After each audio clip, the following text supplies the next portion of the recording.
गोपाल संस्थापक, मत्स्य राज का अंत किया, जनता ने बनाया। दूसरा जिसने विक्रमशिला यूनिवर्सिटी बनाई, क्या नाम था उसका? धर्मपाल।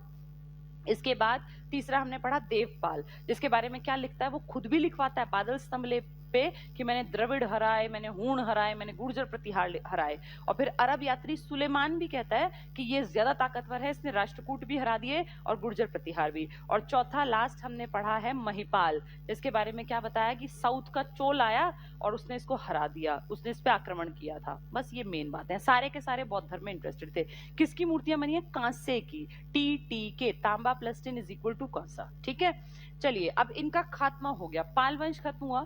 पाल वंश के खात्मे के साथ नया वंश आया, सेन वंश। आपने आज भी नाम, तो सुष्मिता सेन है, बहुत सारे लोगों के नाम में आज भी सेन लगता है। वो सेन वंश पुराने टाइम में बंगाल में ही था। बहुत सारे लोग हैं जिनके नाम के पीछे सेन लगेगा। बंगाली सरनेम है सेन, घोष और बोस और सेन, ये सब बंगाल साइड में है। सेन वंश में क्या हुआ देखो, स्थापना सामंत सेन, इस आदमी का नाम ही सामंत है, सामंत सेन ने की। लक्ष्मण सेन एक बस बड़ा राजा, और क्या बड़ा है तुम सुन लो क्या बड़ा है ये। लक्ष्मण सेन यहाँ बहुत बड़ा नाम था, भाई बंगाल का लक्ष्मण सेन है।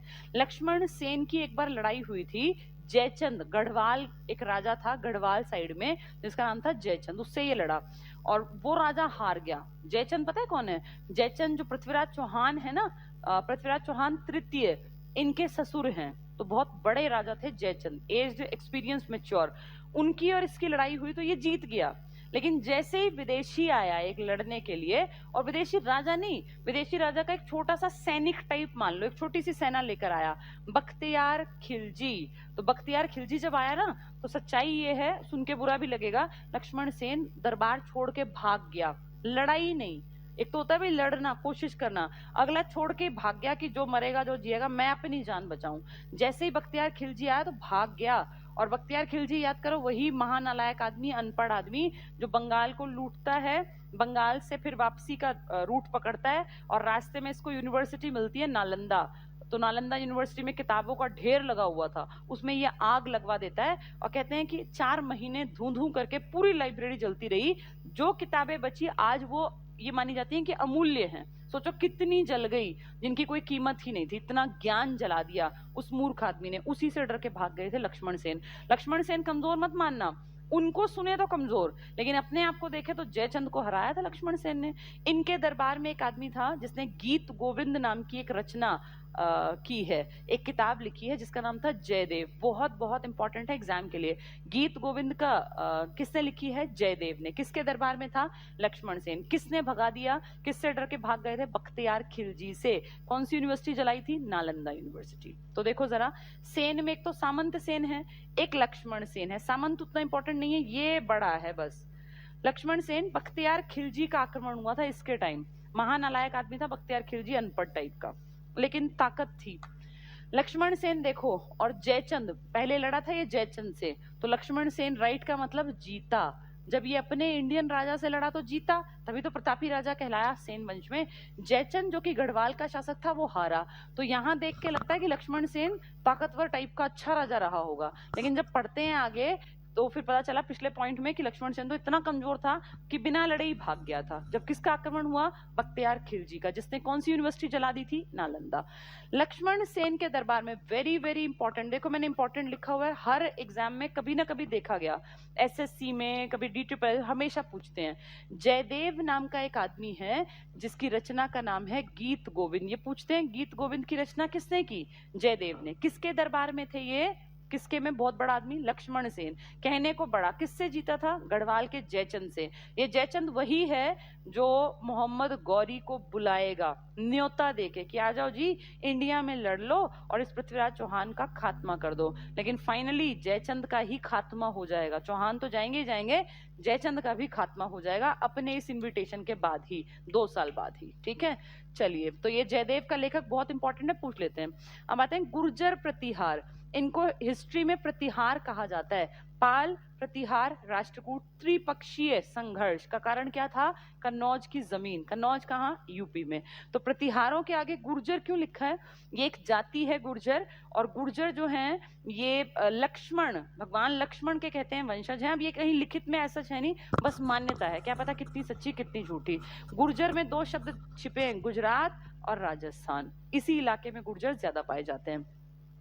गुप्तों के पतन के बाद पाटलिपुत्र का गौरव नष्ट हो गया। जो पहले कभी सबसे इंपॉर्टेंट शहर था, सबकी नजरें जिस पर रहा करती थी, पाटलिपुत्र, वो अब खत्म हो गया। और अब पाटलिपुत्र की जगह कौन लेने वाला है? कन्नौज, यूपी का कन्नौज। आप आज भी देखें तो सबसे इंपॉर्टेंट इलाका इंडिया का, जिस कारण हम प्रोडक्शन में नंबर 1 है। हर चीज को देख लो, गेहूं की बात करते हैं, चावल की बात करते हैं, किसी भी चीज की, तो यूपी नंबर 1 पे आपको जरूर मिलेगा बहुत सारी चीजों में।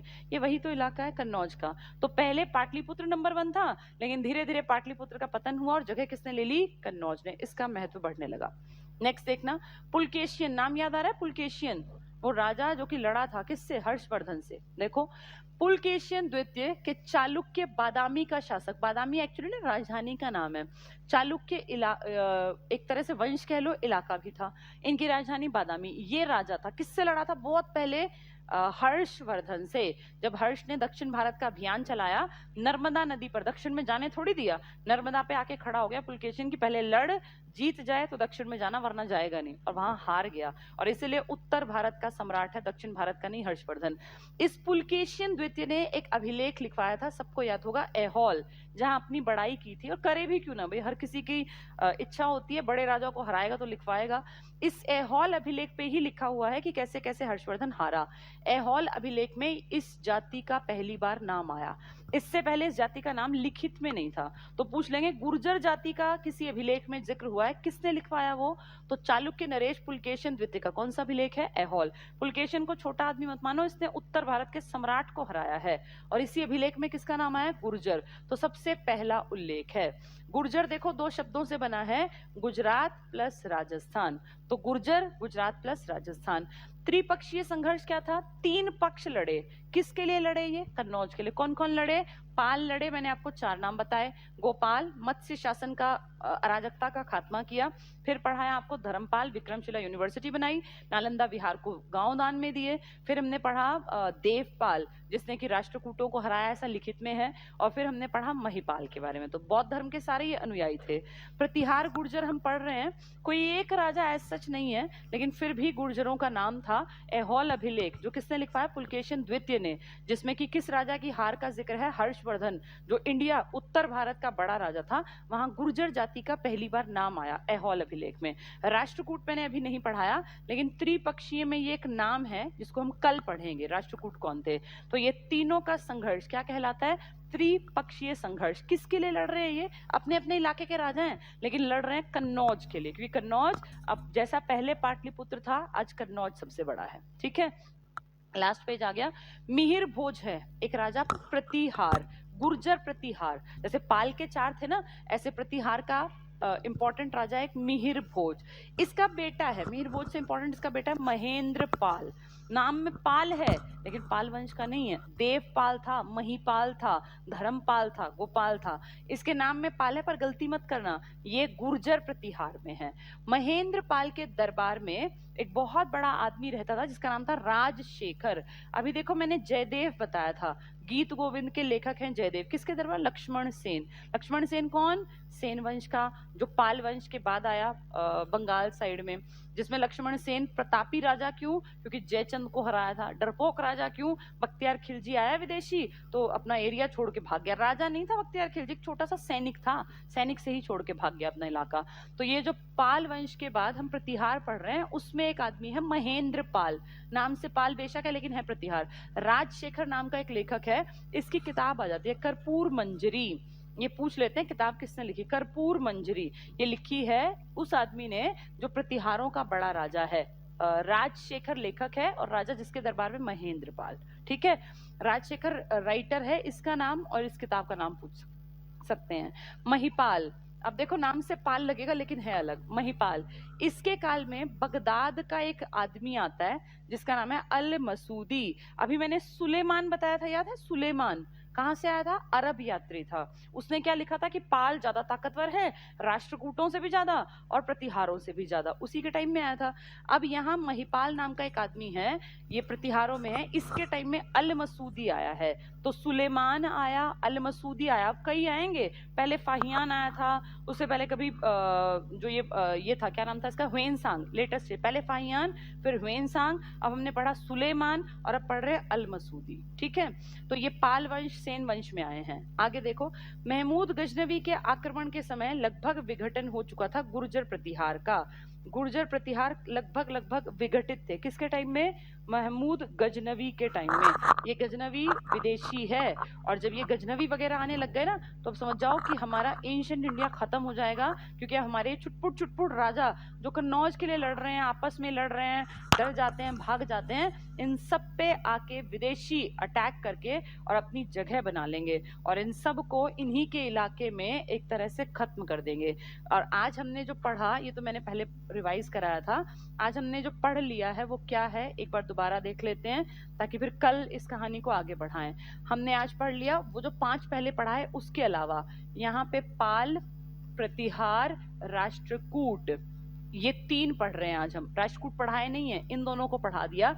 ये बंगाल साइड में एक्टिव है, ये राजस्थान प्लस गुजरात में, क्योंकि गुर्जर प्रतिहार है, और ये इन्हीं के पास पड़ता है राष्ट्रकूट का इलाका। ठीक है, ये तीनों अपनी अपनी टेरिटरी के मालिक हैं, लेकिन इन तीनों की नजर एक एरिया पर है जिसका नाम है कन्नौज। कन्नौज पर क्यों? क्योंकि जैसे प्राचीन काल में पाटलिपुत्र इंपॉर्टेंट थी, ऐसे लेटर स्टेज में कन्नौज इंपॉर्टेंट शहर बन गया। इस कन्नौज के इस संघर्ष को हिस्ट्री में क्या नाम दिया गया है? त्रिपक्षीय संघर्ष। 3 पक्ष इसमें लड़ेंगे। कौन कौन? पाल, प्रतिहार, और ये प्रतिहार को गुर्जर प्रतिहार भी कह सकते हैं, और राष्ट्रकूट। पाल में हमने पढ़ लिया कैसे यूनिवर्सिटी बनाई, कैसे बौद्ध धर्म के अनुयायी थे, फिर हमने देख लिया कैसे गुर्जर लक्ष्मण जो भगवान है इनसे संबंधित बताते हैं, और पाल के बाद हमने बंगाल में एक छोटा सा वंश भी पढ़ा जिसका नाम था सेन वंश, जिसमें अगर शुरुआत पूछे सामंत सेन से और फिर एंड पूछेंगे जो मेन बड़ा आदमी है लक्ष्मण सेन से। अब धीरे धीरे ये कमजोर होंगे, क्योंकि अब हमने ये भी पढ़ लिया कि इनके टाइम में विदेशी आने लग गए, और जब विदेशी आ रहे हैं तो ये बिना लड़े अपना एरिया छोड़ के भागते जा रहे हैं, क्योंकि अब एंड होने वाला है एंशिएंट इंडिया का। और जैसे जैसे ये विदेशी आते जाएंगे ना, एंशिएंट इंडिया खत्म होके एक नया दौर चल पड़ेगा, जिसको हिस्ट्री में कहा जाता है मिडिएवल इंडिया, मध्यकालीन भारत। मध्यकालीन भारत अगर पढ़ाया जाता है 8वीं शताब्दी से 18वीं शताब्दी के इतिहास को मध्यकालीन इतिहास कहा जाता है। 8वीं शताब्दी समझ रहे हो, 700 प्लस है, बस 700 ऊपर, और जो ये घटनाएं तुम्हें बता रही हूँ ना, ये सब 800, 900, 1000 के आसपास की हैं। यानी मध्यकाल में एंट्री होने वाली है बस हमारी। अब मध्यकाल प्रॉपर स्टार्ट हो जाएगा जब इनका खात्मा पढ़ लेंगे। मेरे ख्याल 1-2 दिन की और कहानी रह गई है, फिर एंशिएंट इंडिया कंप्लीट हो जाएगा। ठीक है, चलिए आज इतना ही पढ़ते हैं। ये टॉपिक बहुत छोटा है लेकिन इम्पोर्टेंट है, इसको अपने तरीके से नोट्स बना लेना। जैसी मैंने स्लाइड्स दिखाई है ना तुम्हें, सेम ऐसी स्लाइड्स बना लेना। अपनी स्लाइड्स इन द सेंस, तुम तो कॉपी में पेज पे लिखोगे, ऐसे लिख लेना इनको, ताकि जब पेपर से पहले पढ़ो तो तुम्हें याद आए कि धर्मपाल ने क्या किया, मत्स्य न्याय क्या था, कहाँ पे कौन सा राजा था, किसके टाइम में कौन, सुलेमान कब आया, अलमसूदी कब आया, किसने किसकी इंपॉर्टेंस बताई, बादल स्तंभ लेख क्या है, या मत्स्य काल क्या था, मत्स्य न्याय वाला, धर्मपाल ने क्या किया है, गोपाल ने क्या किया, देवपाल ने क्या किया, महिपाल ने क्या किया, या सेन वंश में बड़ा राजा कौन, गीत गोविंद का लेखक कौन, ये सब पेपर में आएगा। तो इन सबको पढ़ लेना नोट्स बना के। ठीक है, चलिए आज इतना ही पढ़ते हैं, क्लास का टाइम हो गया, और अब कल आगे दक्षिण भारत के ऊपर या तो काम करेंगे, या उत्तर में ही कुछ रह गए जैसे राष्ट्रकूट है, पल्लव है दक्षिण की तरफ एंट्री पे, वो पढ़ेंगे, और 2-3 दिन में ये टॉपिक हमारा कंप्लीशन पर आ जाएगा। Thank you.